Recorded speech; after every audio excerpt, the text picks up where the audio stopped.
새벽 목장에 함께 하시는 여러분들 위해 예수 그리스도의 은혜와 평화가 함께 하시기를 간절히 바랍니다. 저는 오늘 여러분들과 함께 구약성경 사무엘기 하 4장 9절의 말씀을 가지고 주님께서 오늘 우리에게 주시는 그 은혜를 함께 나눠보고자 합니다. 제가 말씀을 읽도록 하겠습니다.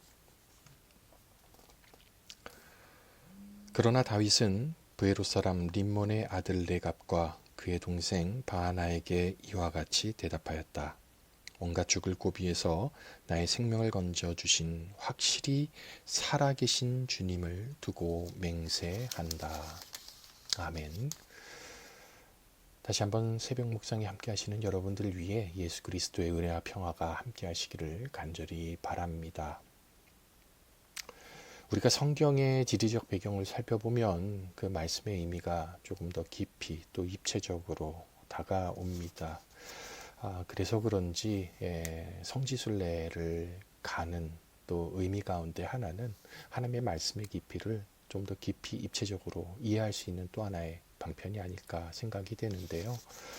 어쨌든 오늘 이 본문의 배경이 되는 사무엘하 4장에는 두 개의 중요한 또 지명이 등장을 합니다.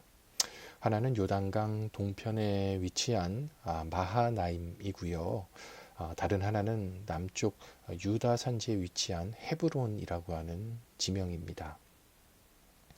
당시 다윗은 헤브론에 머무르고 있었고 사울의 아들 이스보셋은 마하나임에서 위태로운 그 정권을 유지하고 있었습니다. 그런데 이스보셋의 부하였던 레갑과 바하나라고 하는 그 두 형제가 끔찍한 음모를 꾸미게 되죠. 그들은 낮잠을 자고 있던 자기의 죽은 그 이스보셋을 죽인 뒤에 그의 머리를 베어들고 밤새도록 그 요단 계곡길을 걸어 헤브론에 있는 다윗을 찾아갑니다. 그들은 이 잔혹한 결과물을 다윗 앞에 바치면서 다윗의 가장 큰 정적을 내가 제거해 주었으니 엄청난 포상과 높은 그런 지위를, 그런 소위 벼슬을 받을 수 있을 것이라고 그들은 확신을 했습니다. 인간적인 눈으로 볼 때 이것은 자신의 인생을 단숨에 역전시킬 만한 완벽한 어떻게 보면 성공의 지름길이라고 표현할 수 있을까요? 인간적인 생각으로. 바로 그렇게 이제 생각을 했던 것이죠. 그런데 세상은 우리에게 끊임없이 이 레갑과 바하나처럼 살라고 속삭입니다.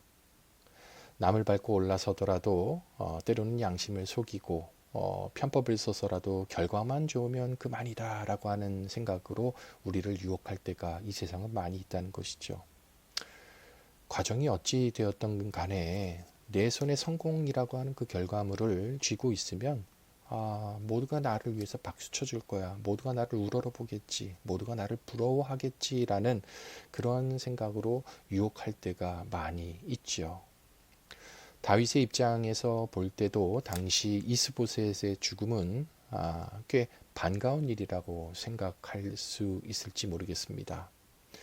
자신의 손에 피를 묻히지 않고 이스라엘 전체의 왕이 될 수 있는 아주 편안한 지름길이 자기 앞에 이렇게 열리게 되었기 때문이죠. 하지만 다윗은요, 이 형제들이 내민 그 피 묻은 성공의 결과물을 어떻게 됐습니까? 단호하게, 아주 단호하게 거부하고 거절합니다.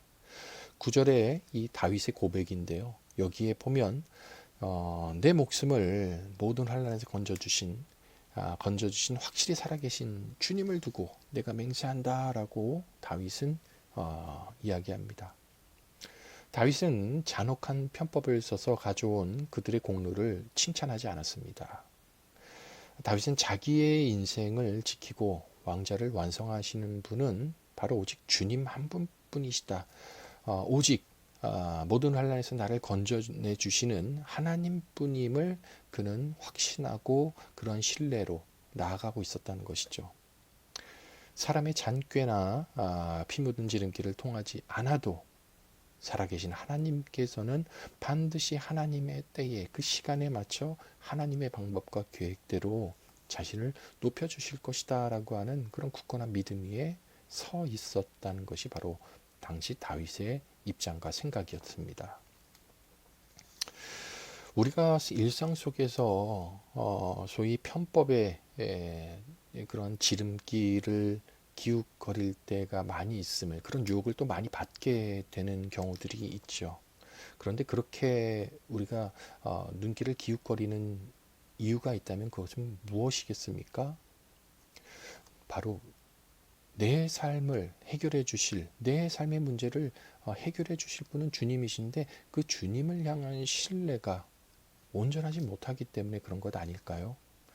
정직하게 믿음의 길을 걸어간다면 남들보다 손해볼 것 같고 어떠한 대열에서 내가 영영 뒤처지고 이탈하게 될 것 같은 그 두려움이 우리의 머릿속에, 우리의 마음속, 우리의 생각 속에 가득하기 때문에 바로 그렇게 생각하는 것 아닐까요? 그런데 오늘 이 다윗의 고백을 보면 우리에게 많은 것을 생각하게끔 만듭니다. 저는 이 새벽 묵상에 함께하고 계신 저와 여러분들이 바로 이 다윗의 고백, 그 다윗의 고백이 나의 고백, 우리의 고백으로 여겨지는 그런 시간이 되었으면 좋겠습니다. 다윗은 10년이 넘는 세월 동안 억울하게 굉장히 많이 쫓겨다니며 수많은 환난을 겪게 됩니다. 그렇지만 결코 스스로 원수를 갚거나 부당한 지름길을 택하지 않았죠. 그는 오직 확실히 살아계신, 그 살아계신 주님께 자신의 모든 억울함과 자신의 생사와 이 모든 길을 주님께 맡겼습니다. 우리의 삶도 마찬가지입니다. 눈앞에 보이는 이익을 위해서 세상의 헛된 지름길과 타협하지 않았으면 좋겠습니다. 누군가 깎아내려 얻게 된 그 성취의 결과물은 결코 하나님께서 축복해 주시지 않을 겁니다. 조금 더디고 조금 느리고 뭔가 조금 뒤처지는 것 같더라도, 돌아가는 것 같더라도 정직하고 그 주님 인도 아래 그 믿음의 길을 유지하면서 나아가면 좋겠습니다. 사랑하는 성도 여러분, 혹시 내 삶에 막혀 있는 여러 가지 담이 있는데, 장애물이 있는데 이것을 뚫어내기 위해서 인간적인 수단과 방법을 택하고 있지는 않습니까? 만약에 그렇다면 그러한 생각들은 접어두고, 아니 접는 것 자체가 아니라 아예 폐기시켜 버리시고, 하나님께서 그래도 나를 인도해 주실 거야, 하나님께서 나와 함께 하실 거야 라고 하는 그런 간절한 믿음 갖고 나아가는 저와 여러분들 되시기를 주님의 이름으로 간절히 바랍니다. 잠시 기도하겠습니다. 주님 감사합니다. 오늘도 이렇게 새벽 묵상의 시간을 허락하여 주셔서 감사합니다. 우리가 삶을 살아갈 때 있어서 인간적인 계획과 뜻을 추구하기보다도 조금 더디고 혹 때로는 느리더라도 주님을 향한 신뢰 가운데 주님의 계획을 신뢰하며 믿으며 나아가는 우리 모두가 될 수 있도록 도와주시옵소서. 예수 그리스도 이름으로 기도드립니다. 아멘.